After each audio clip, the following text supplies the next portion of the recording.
another day, another sipag! You should let me love you. Another day, another blessing, panibagong pag-asa para sa buhay OFW ng Saudi Arabia.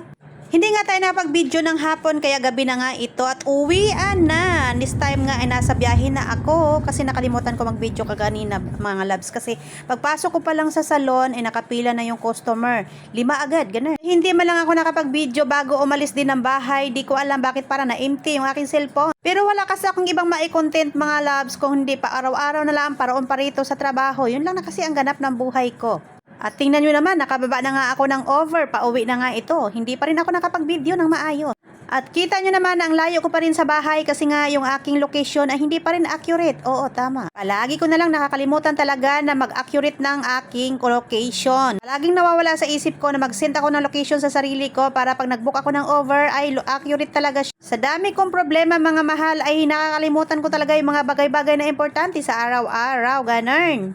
So dahil alas 9:30 na nga ito at ako hindi nakakain ng kanin kasi minimintin ko na yung sarili ko na hindi ako maghahaponan ng kanin sa gabi, nabubulol. Pagkatapos ko bumili ng saging ay pagdating ko sa bahay ito nga at nagbibihis na agad ako kasi kakain lang ako ng saging tapos magsha-shower lang ako, maghihilamos. Pagdating ko nga ng bahay nito, inabutan ko nga si Kuya Elmar na nakain kasi na-late din pala siya ng uwi kasi natulog din siya.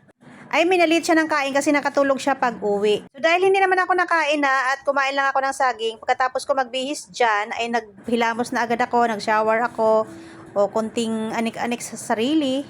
Hindi na nagtagal at pagkatapos ko nga niyan, ay mag-check na agad ako ng mga video para mayroon ako maipost sa inyo. Sinsya na sa boses natin ngayon kasi medyo giniginawa ko nanginginig ako. Kaya medyo nagagaral-kal at parang galit. Hindi naman ako galit. So ayun na nga, nakatapos na tayo ng ating routine, ng ating skincare, sana all.